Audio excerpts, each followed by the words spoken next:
दोस्तों मैं सतबीर दलाल अपने YouTube के भारत लिंक ग्लोबल चैनल पर आपका स्वागत करता हूं। दोस्तों आज हमारे साथ जो शख्सियत है वो फरगनगर की एक जानी मानी शख्सियत है, युवा है और एनर्जेटिक और बहुत ही मिलनसार स्वभाव के धनी है और फरगनगर की जनता के लिए दिन रात एक करके न उसके विकास के लिए प्रयासरत रहते हैं और पहले भी चुनाव लड़ चुके हैं और जीत दर्ज भी करवा चुके हैं और सैनी समाज से भी जुड़े हुए व्यक्ति हैं श्री मुकेश सैनी जी। तो मुकेश सैनी जी ने हमारे बिजी शेड्यूल में से जो हमारे लिए समय निकाला, इसके लिए हम इनका बहुत बहुत धन्यवाद करते हैं और अपने चैनल पर इनका स्वागत करते हैं। मुकेश जी आपका हमारे चैनल पर बहुत बहुत स्वागत है सर। आपका स्वागत, आपके भारत लिंक की पूरी टीम का मैं स्वागत करता हूँ, अपने ऑफिस आने पर इनका धन्यवाद करता हूँ। हाँ जी। तो सैनी साहब आप एक तो ये है कि सैनी समाज से जुड़े हुए हैं, आपने प्रधान भी रहे हैं सैनी समाज के, वैसे भी समाज से जुड़े हुए हैं, राजनीतिक सफर भी आपका काफी लंबा रहा है। पहले आप कांग्रेस पार्टी से भी जुड़े थे, फिर बीजेपी के साथ जुड़ के ना बीजेपी के विकास के लिए कार्य किया, खुद भी आपने चुनाव लड़े। तो आप करना क्या चाहते हैं ये बताइए। जब पहले से ही आप राजनीति में, अब आप चेयरमैन का चुनाव लड़ना चाह रहे हैं, तो सबसे पहले तो थोड़ा ये बताइए कि आपने अब तक फरगनगर के लिए क्या किया है। फरगनगर के लिए बाबूजी अभी तो 2007 में मैंने पहले चुनाव लड़ा। हाँ। नगर पालिका हमारी भंग थी, कमेटी भाले हुई, मैंने इलेक्शन लड़ा, मैंने चुनाव जीता। ठीक है। उसमें उस टाइम हमारी नगर पालिका के अंदर बजट बहुत कम था। उस टाइम शायद हम नगर पालिका कर्मचारियों की हम सैलरी भी नहीं दे पाते थे। अच्छा। हाँ, उस टाइम हमारा भूपेंद्र चौधरी एमएलए हुआ करता। क्या सरकार बजट नहीं दिया करती? उस टाइम बजट नहीं था।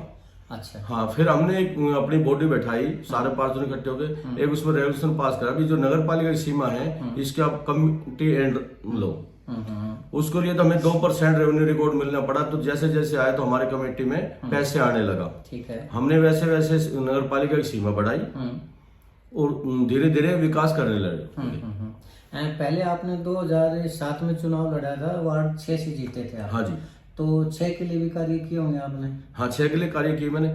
जब आपने कार्य किए थे तो फिर 2012 में कैसे हार गए आप? वो वार्ड बंदी होगी, मेरा जो जब वो उसमें वार्ड बंदी दूसरी होगी, वो एरिया दूसरा था। जो नए मेरे जुड़ गया उस एरिया में कुछ में राजनीतिक प्रेरणा से का शिकार होगा। राव धर्मपाल विधायक जी थे। अच्छा। तो मेरी 280-70 वोट थी, वो जबरदस्ती दूसरे वार्ड के अंदर लगवा दी थी। अच्छा। उनसे मेरी इतनी पहचान नहीं थी, तो मैं इसलिए 65 वोट से चुनाव हार गया। अच्छा, लेकिन फिर 2018 में फिर जीत गया। हाँ, 2018 में मैंने फिर उसी वार्ड में जो जुड़ी थी उन भाइयों से मैंने मेहनत करी और मैंने काम करा। क्या काम करवाया आपने? काम जो मैं विपक्ष में जो करवाना था, जैसे पानी का था, लाइट का था, सीवर का था, जितनी मेरे से हो पाया मैंने करवाया। 2018 के अंदर मैंने उसी वार्ड से मैं अच्छी वोटों से जीता। हाँ, अब लेकिन आपने वार्ड 5 में काम करवाया, आपने वार्ड 6 में काम करवाया। हाँ। लेकिन अभी आप चुनाव लड़ना चाह रहे हैं चेयरमैन पद के लिए। हाँ, चेयरमैन का तात्पर्य ये है कि फरगनगर के अंदर 15 वार्ड हैं। हाँ। तो 15 के 15 वार्ड की चेयरमैन ही होगी। तो आपने 5 और 6 वार्ड में तो काम करवा दिए, लेकिन बाकी फरगनगर में आपने क्या करवाया, थोड़ा ये बताइए। नहीं, मैं जब चेयरमैन जो बनता था वो मेंबरों से बनता था। अब जो चेयरमैन बनाएगा वो जनता डायरेक्ट चुन के बनाएगी। ठीक है। तो वार्ड जब आदमी आता है तो हर वार्ड की अपनी जिम्मेवारी होती है। जैसे 13 वार्ड है, 11 वार्ड है, तो हर आदमी पार्षद अपनी जिम्मेवारी रखता है। तो एक पार्षद दूसरा पार्षद इंटरफेयर करेगा तो दूसरा पार्षद उससे चिढ़ता है। अब ये मेरे वार्ड में आगे चौधरी क्यों बढ़ रहे हैं। अब जो हमारे जो सरकार के जो चुनाव होंगे वो डायरेक्ट चुनाव होंगे। वे 15,000 फरवरी के अंदर वोट है। 15,000 एक अपना अच्छा उम्मीदवार, सुख दुख का साथी जो विकास जो करवा सके उसको जनता डायरेक्ट चुनेगी। बाकी इसके विकास के लिए आपने आज तक कुछ किया है 5 और 6 को छोड़कर पूरे फरगनगर के लिए? पूरा फरवरी के लिए जो पार्षद की जिम्मेवारी थी, पहली बात तो होती है मेरे वार्ड की तरफ से, लेकिन मेरी शुरू से एक लालसा रही है कि ना मेरे भाई मैं अपने शहर के अंदर ज्यादा काम करूं। मेरे पास 5 वार्ड के एक से लेकर 13 वार्ड लग के पार्षद आते हैं। मेरे से जितने भी वार्ड के काम हुए, किसी का छोटा मोटा जितना लाइट का है, पानी का है, सीवर का है और कोई काम है, तो जितने मैंने कोशिश की मैंने करवाया। आप ये कह रहे हैं कि समस्या, अच्छा पहले ये बताइए कि समस्या क्या क्या है पूरे फरगनगर की? पूरे फरवरी की समस्या सबसे पहली तो है, मेन चीज तो देखो, हम अपने घर के अंदर रहते हैं, घर के अंदर आदमी को साफ सफाई रखनी चाहिए। जब घर ही गंदा होएगा तो उसमें फिर आदमी कैसे रह पाएगा। ठीक है। फरवरी में मेन समस्या सबसे पहली सफाई की। हर जगह जगह कूड़ा पड़ा रहना, साफ सफाई नहीं होनी के नाम है। जबकि हमारा नगर पालिका के अंदर लगभग 40 से 45 लाख रुपए हर महीने सफाई के नाम के जाते हैं। तो आप क्या ये कहना चाह रहे हैं कि जो अब चेयरमैन है उन्होंने काम नहीं करवाए फरगनगर के लिए? नहीं, काम करवाए हम्म, लेकिन काम इतने नहीं करवा पाए। वजह वजह ये है या तो प्रशासन नहीं माने, या वो चेयरमैन भाई हमारी सुमन यादव थी, या वार्ड के अंदर वो घूम नहीं पाई। घूम नहीं पाई। अच्छा, आप आपको कैसे यकीन है कि आप काम करवा देंगे? नहीं, मैं काम करवाऊंगा शहर के अंदर, ठोक के करवाऊंगा। क्या आप बीजेपी के कार्यकर्ता हैं, क्या बीजेपी आपको चुनाव चिन्ह देगी? नहीं, मैं बीजेपी के कार्यकर्ता हूँ, बीजेपी की मैं मदद हर बार मदद करिए, और मैं मदद जी जान से करता हूँ, मेरी पूरी टीम जी जान से करती है। मेरी एक आदत है, मैं जिस आदमी साथ लगता हूँ जी जान से लगता हूँ, ठीक है। और मैं अब चेयरमैन का चुनाव लड़ूंगा, और मैंने कोशिश की टिकट मैंने 100% मैंने मिलेगी, और टिकट में नहीं भी मिली तो मैं निर्दलीय लड़ूंगा। नहीं भी मिली तो निर्दलीय लड़ेंगे? बिल्कुल निर्दलीय लड़ूंगा। क्या आप ये कह रहे हैं कि आप बगावत करेंगे बीजेपी? नहीं, बगावत की बात नहीं, पहली बात तो मैंने उम्मीद है। अच्छा पहली बात तो उम्मीद है कि 100% टिकट मेरे को मिलेगी। ठीक है। हाँ, और नहीं मिली तो निर्दलीय लड़ेंगे? हाँ, नहीं मिली तो निर्दलीय लड़ूंगा। वो कहते हैं ना, वो गांव का फैसला अड़े पर कोड़ी पड़ेगी। गांव का फैसला शर्माते पे, लेकिन कोड़ी पड़ेगी अड़े। बीजेपी टिकट देगी तो ठीक है, ना तो चुनाव तो लड़ना। हाँ, 100% शहर की जनता की भलाई के लिए मैं लेकिन अगर आप चुनाव निर्दलीय लड़ते हैं और आप चुनाव जीत जाते हैं, तो क्या बीजेपी से बगावत करके ने वो आपको काम करने देगी? बीजेपी के बारे में तो एक फेमस है कि वो तो स्टेट की पार्टी को तोड़ लेती है, पूरी की पूरी को। देखो, पार्टी की स्टेट को तोड़ लेगी, लेकिन जो मुखिया बढ़ जाता है उसमें पक्ष विपक्ष नहीं रहना चाहिए। हम चेयरमैन वाले बन गया, मैं जीत गया, तो फरून के अंदर 15,000 वोट है, तो 15,000 तो मेरे को आएगी नहीं सारी, मेरे सामने और भी खड़े होंगे सारे। लेकिन जो जीतता बाद में जो जीत जाता है वो सबका होता है। तो चेयरमैन जो बजट आता है सर चेयरमैन के पास, और अगर बजट ही नहीं दिया, अगर आपने बीजेपी से चुनाव नहीं लड़ा, उन्होंने अपना कोई और उम्मीदवार उतारा, आपने दिल्ली जीत गए, तो बजट ही नहीं देगी फर्रुखनगर के लिए? नहीं, मेरे को उम्मीद है कि सरकार के नाम में मेरे को टिकट देगी। हाँ। मंत्री जी मेरे को टिकट दिलाएंगे, नायब सैनी भी मेरे को टिकट दिलाएंगे। अगर मैं जीत गया तो नायब सैनी और मंत्री जी दोनों के साथ है। मैंने मेहनत करी है, मैंने विश्वास है कि मेरे लिए पूरा सपोर्ट मिलेगी। मंत्री जी का तात्पर्य राव नरवीर जी? हाँ, राव नरवीर जी बादशाहपुर के भी। हाँ, और नायब सैनी जी। हाँ, लेकिन आप तो राजकुमार सैनी जी के साथ भी थे, क्लोज थे ना शायद उनके? हाँ, राजकुमार सैनी के जब साथ था, जब राजकुमार सैनी जी ने जो ओबीसी का जो मुद्दा उठाया था, उस मुद्दे के अंदर मैं राजकुमार सैनी के साथ था। तो फिर छोड़ क्यों दिया राजकुमार? छोड़ क्यों दिया? राजकुमार सैनी जी ने भाई उससे कांग्रेस से गठबंधन कर लिया, और कांग्रेस से गठबंधन कर भी लिया तो जो राजकुमार सैनी की जो शरत थी, वो शरत का भूपेंद्र सिंह हुड्डा जी, राहुल गांधी पार नहीं उतर पाए, तो उसने नकार दिया। वो खाली एक ही उसको समय देख रहे, सिर्फ जाट के अलावा भूपेंद्र सिंह हुड्डा किसी को चाहता नहीं है। आपका कहने का तात्पर्य, अगर बीजेपी भी आपकी शर्तों को नहीं मानेगी तो आप बीजेपी को भी छोड़ देंगे? नहीं, बीजेपी को छोड़ूंगा नहीं। अच्छा, बीजेपी को नहीं छोड़ूंगा। हाँ, नायब सैनी बहुत अच्छे आदमी है।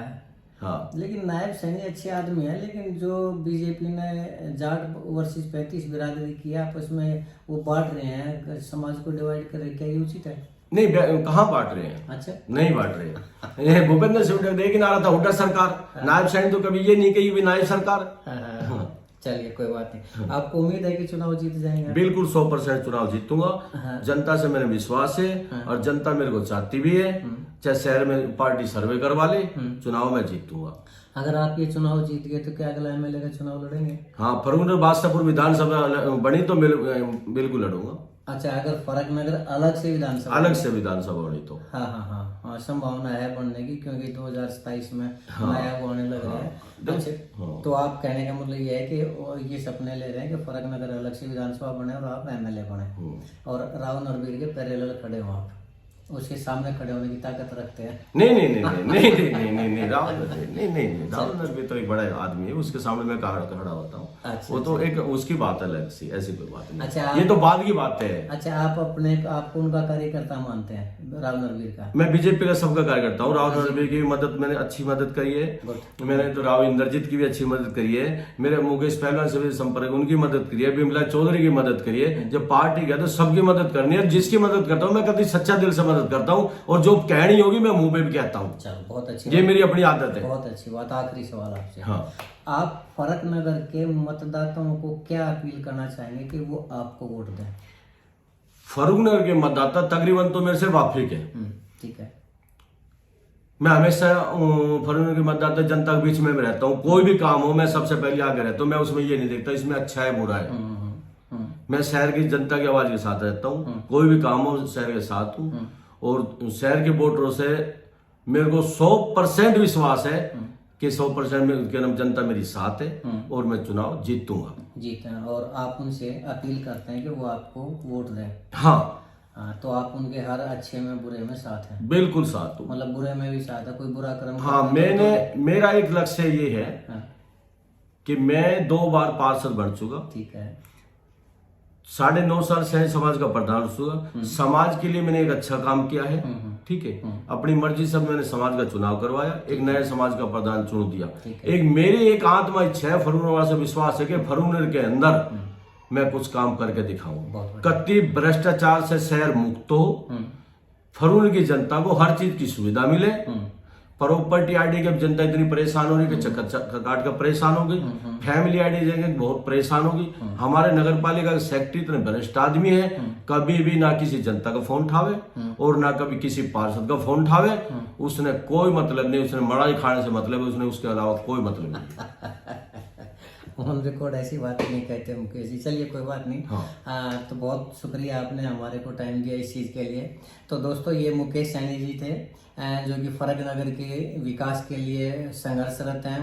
फर्रुख नगर के लोगों के लिए, उनकी सेवा के लिए, उनके काम करवाने के लिए हमेशा तत्पर रहते हैं, चाहे दिन हो या रात हो। हमेशा इनके दिल में एक ही चीज़ रहती है कि कैसे मैं फर्रुख नगर का विकास करूं, फर्रुख नगर के लोगों के लिए काम करूं, उनके काम आऊं। तो ऐसे जुझारू व्यक्ति को हम भी मानते हैं कि एक आदमी जब अगर इतने प्रयास करने लग रहा है तो उसको फर्रुख नगर की जनता का भी फर्ज बनता है कि इनको वोट देकर एक बार सेवा का मौका जरूर दें। इसके साथ ही आपने हमारे ये वीडियो देखे, इसके लिए मैं आपका बहुत बहुत शुक्रगुजार करता हूं। मैं भी आपका बहुत शुक्रगुजार हूँ, मैं आपका धन्यवाद करता हूँ। आप हमारे ऑफिस में पधारे, मैं आपका धन्यवाद। और फरूनर वासियों से मैं अपील करता हूँ कि इस मुहिम में, टिकट की मुहिम में मेरा साथ दे। फरूनर की 36 बिरादरी का मैं धन्यवाद करता हूँ और आपका करता हूँ कि आप भी मेरे इस बारे में टिकट के बारे में सहयोग करें। ठीक है जी सर, धन्यवाद दोस्तों, नमस्कार, जय हिंद, जय भारत।